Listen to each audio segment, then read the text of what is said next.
मैंने सुना है एक दार्शनिक, एक तार्किक, एक महापंडित सुबह सुबह तेल खरीदने तेली की दुकान पर गया। विचारक था, दार्शनिक था, तार्किक था। जब तक तेली ने तेल तौला, उसके मन में यह सवाल उठा, उस तेली के पीछे ही कोल्हू का बैल चल रहा है, तेल पेरा जा रहा है, न तो उसे कोई चलाने वाला है, न कोई उसे हाँक रहा है। फिर ये बैल रुक क्यों नहीं जाता? फिर ये क्यों कोल्हू पर तेल पेरे जा रहा है?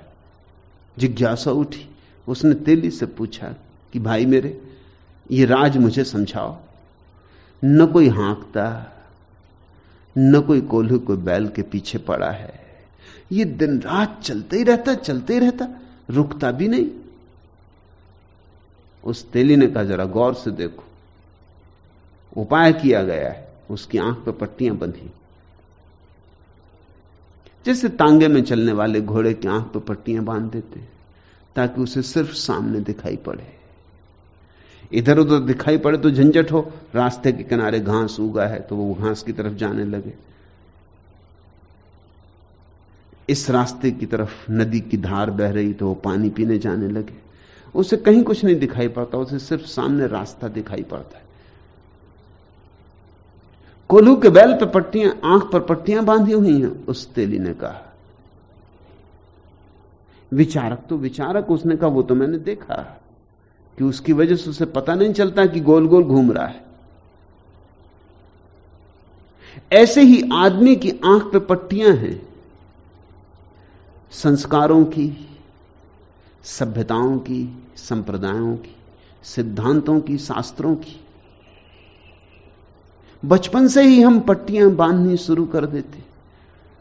हमारी शिक्षा और कुछ भी नहीं है, आंखों पर पट्टियां बांधने का उपाय है, महत्वाकांक्षा की पट्टियां।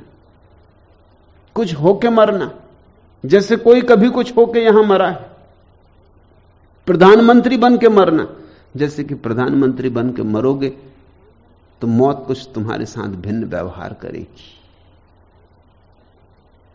कि फिर तुम्हारी मिट्टी मिट्टी में नहीं गिरेगी और सोना हो जाएगी। कुछ धन छोड़ के मरना, जैसे धन छोड़ के मरने वाला किसी स्वर्ग में प्रवेश कर जाएगा। कुछ करके नाम कमा के मरना, तुम ही मर गए, तुम्हारा नाम कितनी देर टिकेगा? कितने लोग आए और कितने लोग गए, क्या नाम टिकता है? किसका नाम टिकता है? सब पुछ जाते। समय की रेत पर पड़े हुए चरण चिन्ह कितनी देर तक बने रहेंगे? हवा के झोंके आएंगे और पुछ जाएंगे, और हवा के झोंके ना भी आए तो दूसरे लोग भी इसी रेत पर चलेंगे। उनके पैरों के चिन्ह कहां बनेंगे अगर तुम्हारे चिन्ह बने रहे? तो बड़े से बड़े नामवर लोग होते हैं और मिटते चले जाते हैं, और उनके नाम भूलते चले जाते, सब धूल में समा जाते। इतिहास के पन्नों में कहीं कहीं पाद टिप्पणियों में छोटे मोटी जगह नाम छूट जाएगा, मगर उसका भी क्या मूल्य है? इतिहास की किताबें भी खो जाती हैं, जल जाती, जला दी जाती। आदमी कितनी सदियों से जी रहा है, इतिहास तो हमारे पास केवल 2000 साल का है। और जैसे जैसे इतिहास लंबा होता जाएगा, पुराना इतिहास छोटा होता जाएगा, क्योंकि नए को याद करें कि पुराने को। इसका क्या मूल्य है? अनंत काल में इसका क्या मूल्य है? मगर आंख पे पट्टियां बांध देते। प्रथम होकर बताना छोटे बच्चे को कहते, जहर डालते उसमें, राजनीति भरते उसके प्राणों में। उस विचारक ने कहा, पट्टियां तो मुझे दिखाई पड़ती हैं ठीक वैसी जैसे हर आदमी की आंख पे पट्टियां बनी, मगर फिर भी मैं ये पूछता हूं कि पट्टियां तो बनी हैं, कोई हाँक तो नहीं रहा है, ये चलता क्यों है, रुक क्यों नहीं जाता? और तेरी तो पीठ है इसकी तरफ। उसने कहा, जरा गौर से देखो, मैंने इसके गले में एक घंटी बांध दी, जब तक इसकी घंटी बजती रहती है मैं समझता हूं कि बैल चल रहा है। जैसे ही इसकी घंटी बजना रुकती है, उछल के मैं जाके इसको हाँक देता हूं। इसको कभी पता नहीं चल पाता कि हाँकने वाला पीछे है कि नहीं। इधर घंटी रुकी और मैंने हाँका, ये कोड़ा देखते हो बगल में रखा, यहीं बैठे बैठे फटकार देता हूं तो भी ये चल पड़ता है। विचारक तो विचारक, उसने कहा ये भी मैं समझा, घंटी भी सुनाई पड़ रही मुझे, ये भी तूने खूब तरकीब की, लेकिन मैं ये पूछता हूं कि ये बैल खड़ा होके और गला हिला के घंटी तो बजा सकता है? तेली ने कहा धीरे धीरे, आहिस्ता बोलो, कहीं बैल सुन ले तो मेरी मुसीबत हो जाए। तुम जल्दी अपना तेल लो और रास्ते पर लगो, बैल ना सुन ले कहीं तुम्हारी बात। ये बैल इतना तार्किक नहीं, बैल सीधा साधा बैल है, ये कोई दार्शनिक नहीं, ये इतना गणित नहीं बिठा सकता कि खड़े होकर गला हिलाने लगे। ये तो सिर्फ चालबाज आदमी ही कर सकता है।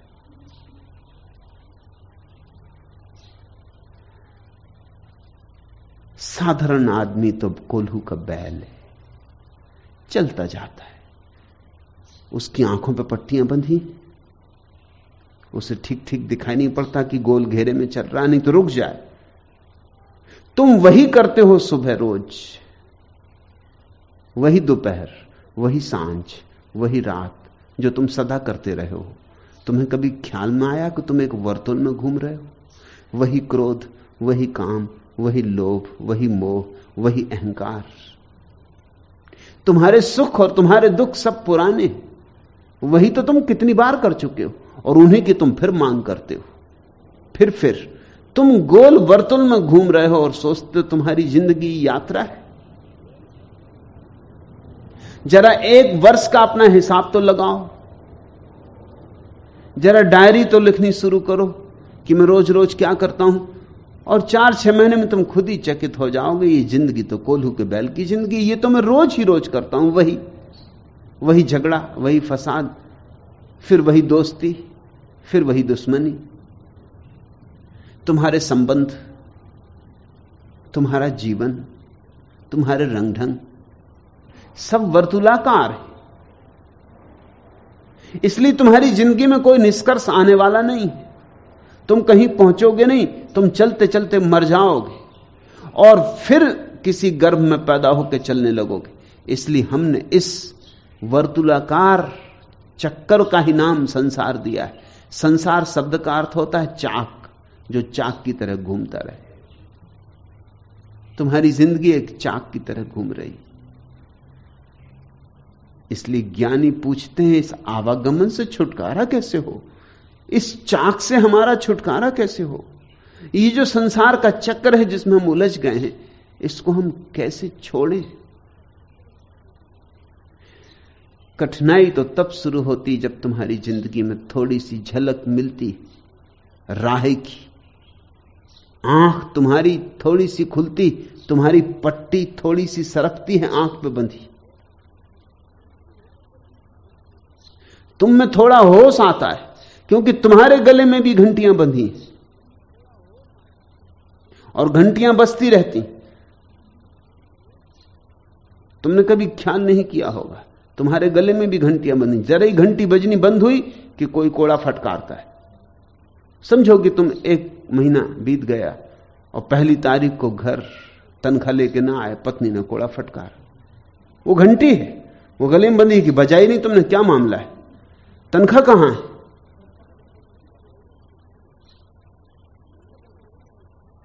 कहां गंवा के आ गए, महीने भर कहां रहे, क्या किया।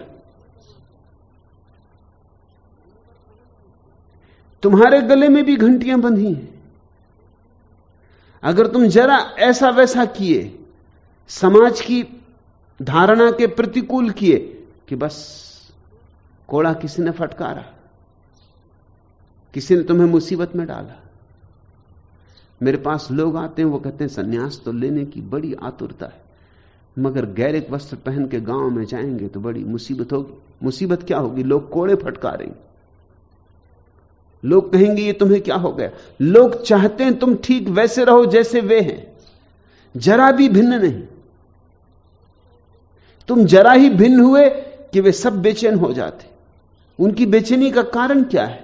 उनकी बेचैनी का कारण यह है कि तुम वर्तुल से बाहर होने की कोशिश कर रहे हो। हम सब कोल्हू के बैल बने और तुम मुक्त होने की चेष्टा में लगे। चलो वापस।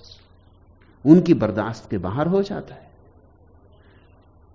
यह बर्दाश्त नहीं किया जा सकता कि हमारे जैसे हड्डी मांस के आदमी तुम इतना साहस दिखा रहे हो। तुम्हें मजा चखा के रहेंगे, तुम्हें वापस कोल्हू में जोत के रहेंगे। जब भी कोई एक व्यक्ति गुलामों में से मुक्त होने लगे तो सबसे ज्यादा नाराज बाकी गुलाम होते। जब कोई गरीब आदमी अमीर होने लगे तो सबसे ज्यादा नाराज उसके आसपास के गरीब होते, क्योंकि उनके अहंकार को चोट लगती, उन्हें पीड़ा होती कि हम न कर पाए और यह आदमी कर रहा है। हमसे ना हो सका तो हम कमजोर, तो हम नपुंसक, और यह आदमी पुरुषार्थ दिखला रहा है। इस बात को स्वीकार नहीं किया जा सकता। इस आदमी को पाठ पढ़ाना ही पड़ेगा। और फिर उनकी भीड़ है, वो तुम्हें पाठ पढ़ाना शुरू कर देती। उसने कोड़े फटकारने शुरू किए। तुम्हें घंटी बजानी पड़ेगी। जैसे सबकी घंटी बज रही है वैसी तुम्हारी भी बजनी चाहिए, और जैसे सब गोल वर्तुल में घूम रहे हैं वैसा ही तुम्हें भी घूमना चाहिए। समाज ने हर बात का हिसाब कर रखा है, छोटी छोटी बात का। तुम्हारे बाल कैसे कटना चाहिए यह भी समाज ने हिसाब कर रखा। उतनी भी तुम्हें स्वतंत्रता नहीं, उतनी भी तुम्हें स्वतंत्रता नहीं। तुम्हें कपड़े कैसे पहनना चाहिए वो भी समाज ने इंतजाम कर रखा है। कपड़े पहनने तक की तुम्हें आजादी नहीं, और आजादी की बातें चलती, बड़ी बातें चलती, ऐसी आजादी वैसी आजादी, और तुम 24 घंटे गुलाम हो। कहां की आजादी? आजादी सिर्फ एक थोथा शब्द है जिसको हम दोहराते रहते हैं तोतों की तरह, और बहुत दिन दोहराने के कारण खुद ही भरोसा कर लेते कि जरूर आजादी होगी, क्योंकि सभी लोग आजादी आजादी की बात कर रहे हैं। आजादी कहां है? तुम जरा सा भिन्न होकर देखो। इस पृथ्वी पर आजादी उस दिन होगी जिस दिन हम व्यक्ति को भिन्न होने की स्वतंत्रता देंगे। तुम्हारे सारे साथी अगर मस्जिद जाते, तुम जरा मंदिर जाकर देखो। यहां कुछ मुसलमान मित्रों ने सन्यास ले लिया, उनकी बड़ी मुसीबत हो गई।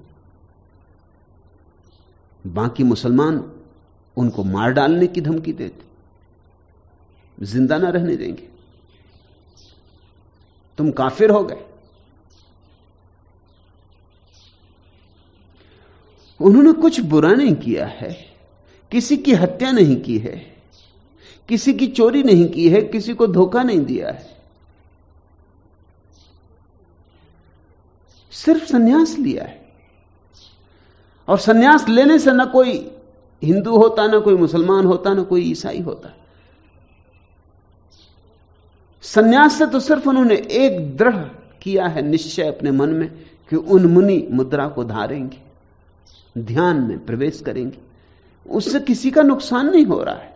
अब ये बड़े आश्चर्य की बात है, चोरी करो तो समाज तुम्हें स्वीकार कर लेता है, कोई हर्जा नहीं, क्योंकि वे सब चोर हैं। बेईमानी करो तो भी ठीक है, झूठ बोलो तो भी चलेगा, लेकिन ध्यान, सन्यास नहीं चलने दिया जाएगा। हां, सब मस्जिद जाते हैं, तुम भी मस्जिद जाओ, और सब गुरुद्वारा जाते हैं तो तुम भी गुरुद्वारा जाओ। मुझे पंजाब से पत्र आते हैं सिख सन्यासियों के, हम बड़ी मुसीबत में, क्योंकि बाकी सिख हमें बर्दाश्त नहीं करते। हमने उनका कुछ बिगाड़ा नहीं, हम ठीक वैसे के वैसे, हम पहले से बेहतर हो गए। अब हम गुरुद्वारा जाते हैं तो हमारा गुरुद्वारा जाना सब प्राण है। अब हम गुरुद्वारे में एक आनंद मग्न भाव को उपलब्ध होते, मगर गहरिक वस्त्र कष्ट दे रहे हैं। माला क्यों? तो तुम सिख नहीं रहे। हिंदू की कठिनाई है, जैन की कठिनाई है, सब भीड़ें अपने किसी व्यक्ति को पंजे के बाहर नहीं होने देना चाहती।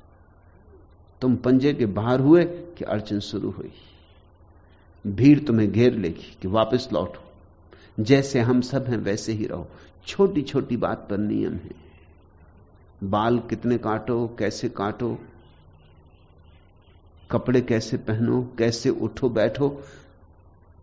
तुम अपनी जिंदगी को जरा विचार करना कि तुम्हारी स्वतंत्रता कितनी है, और तुम पाओगे नकार है स्वतंत्रता के नाम पर। कोई स्वतंत्रता नहीं जिंदगी में। हम ऐसे ही जीते रहते हैं, हमें पता भी नहीं चलता कि जिंदगी क्या होने के लिए थी, जिंदगी क्या हो सकती थी, जिंदगी कैसा सौभाग्य अपने में लिए थी। ये तो पता उन्हें ही चलता है जिन्हें थोड़ी झलक मिलनी शुरू होती। मगर झलक के साथ एक आनंद भी आता है स्वतंत्र होने का, और एक अड़चन भी आती।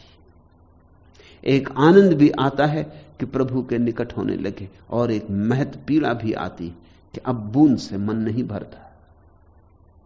जब तक किनो गौन भोन नहीं आवही, भई क्षमासी रैन नींद नहीं आवही। मीत तुम्हारी चीत रहत है जीव को।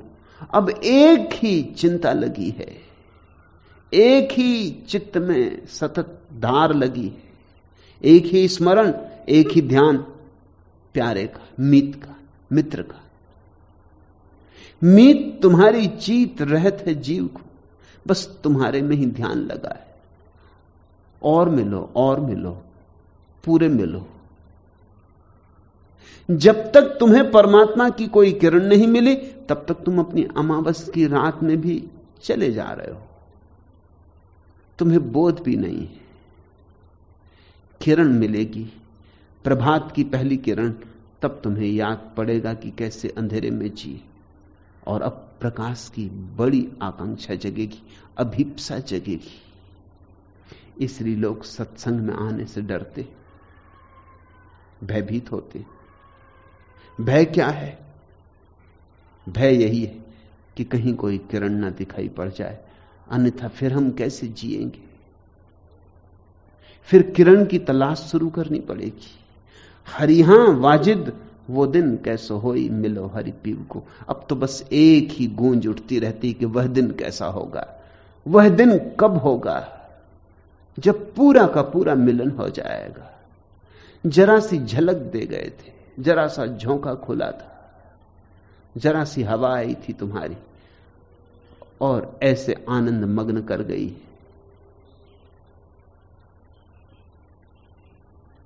वहां पीछे मेरे एक सन्यासी एडवोकेट गोरे बैठे, पुराने समाज सेवी, एक मिनिस्टर को मिलने 2 दिन पहले गए। पुराने मित्र हैं मिनिस्टर के।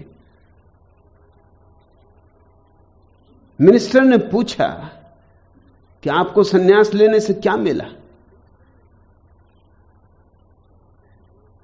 और उन्हें कुछ मिला है। उनकी जिंदगी रूपांतरित हो गई। वृद्ध हैं, लेकिन जवानों की मस्ती फीकी पड़ जाए, इतने मस्त हैं। तो उन्होंने कहा मस्ती मिली, आनंद मिला। और मिनिस्टर ने क्या कहा कि मस्ती आनंद ठीक, मस्ती आनंद से धर्म का क्या संबंध। मैं पूछता हूं तुम्हें मिला क्या सन्यास से? पता नहीं मिनिस्टर सोचता है कि अगर मिनिस्ट्री मिलती तो कुछ मिलता, कि प्रधानमंत्री हो जाते देश के तो कुछ मिलता। मिला क्या? मस्ती मिली, आनंद मिला, ये तो ठीक है। जैसे मस्ती और आनंद कोई चीज ही नहीं। शायद सोचते हो धन मिला, पद मिला, प्रतिष्ठा मिली। लोग भूल ही गए हैं कि इस जीवन का सबसे बड़ा धन आनंद है।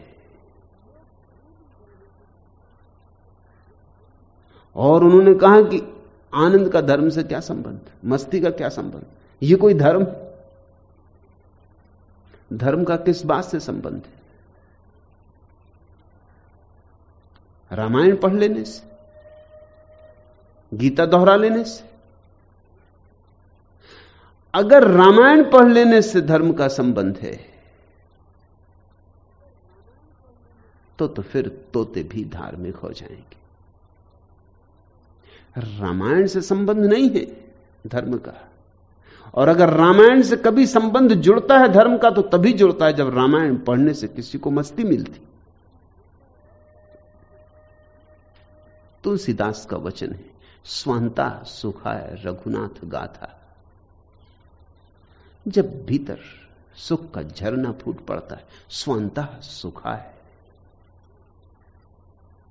मस्ती छा जाती, रोए रोए में शराब आ जाती, एक सुरूर आ जाता। गोरे ने ठीक कहा, मस्ती मिली, लेकिन शायद मिनिस्टर सोचता हो गणेश जी के दर्शन हुए। गणेश जी के दर्शन से क्या होगा? गणेश जी मिल भी जाएं तो करोगे क्या? महाराष्ट्रियन मिनिस्टर हैं, जरूर गणेश जी का दर्शन सोचते होंगे कि गणेश जी के दर्शन हुए, नहीं हुए। ये कोई धर्म?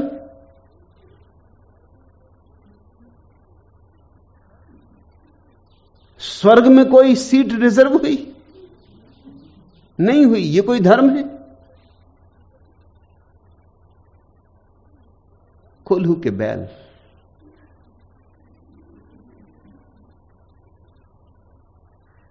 अगर कोल्हू का कोई बैल छूट जाए, मुक्त हो जाए,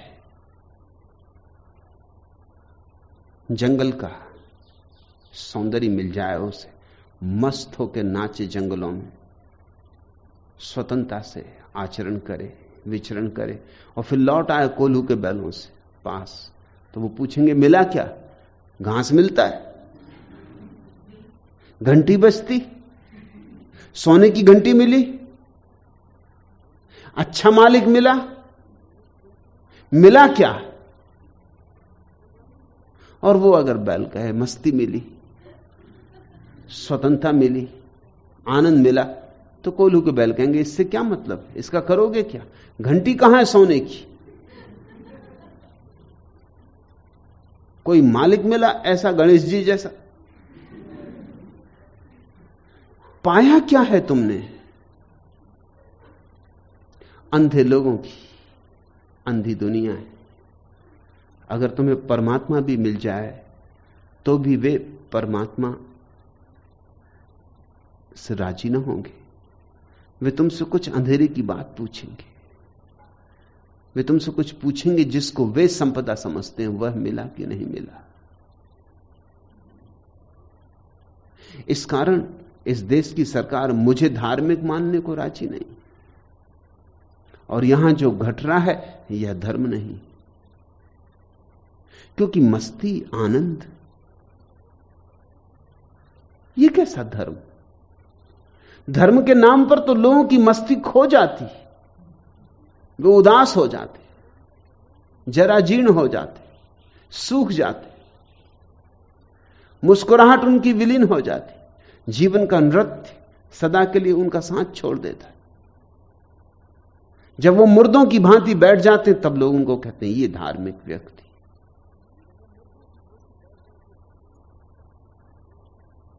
मीत तुम्हारी चीत रहत है जीव को, हरिहां वाचिद वो दिन कैसी होए मिलो हरि पीव को।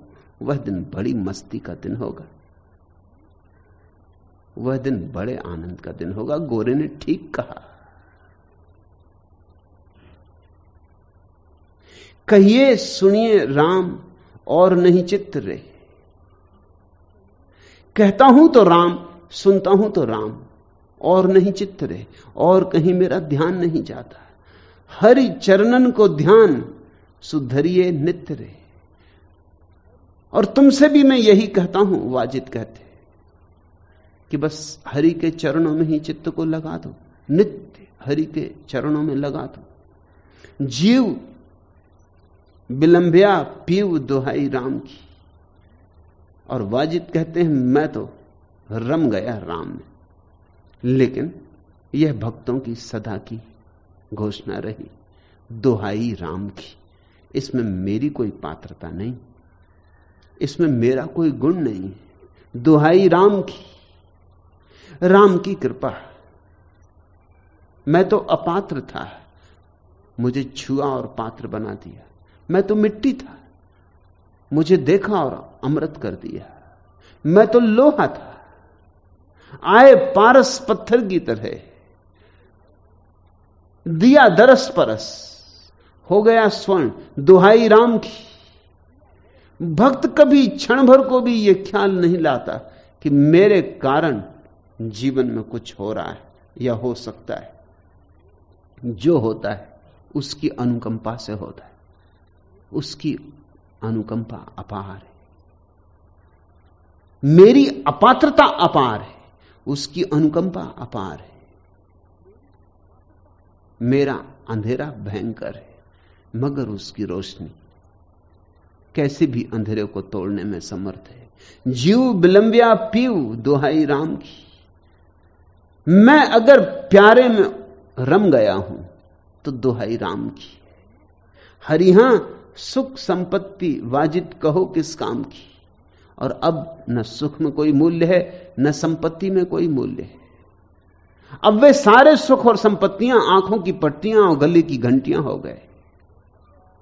अब उनका कोई मूल्य नहीं है। तुम ही विलोकत नैन भई हूं बावरी। तुम्हें ही देखते देखते एक पागलपन छा गया, एक बेहोशी आ गई। तुम ही विलोकत नैन भई हूं बावरी। और जब तक तुम पागल ही ना उठो देखते देखते परमात्मा को, तब तक रुकना मत। पागल होना ही पूर्णता है, बावरा हो जाना ही पूर्णा होती है। न सोजे गम को समझा और न दर्द दिल को पहचाना। कहां दुनिया ने हुस्नो इश्क की महफिल को पहचाना। रहा न आसना जिनका तसव्वुर रहनुमाओं से, उन्हीं गमगुस्त गाने शौक ने मंजिल को पहचाना। मंजिले हक सनासो है यहां किसको मगर वाइज। तुझे देखा तो हर अंदेश ए वातिल को पहचाना। हमें पहचान लो ए रह रवाने वादिये उल्फत, कि हमने नक्श पाए रह बरे कामिल को पहचाना।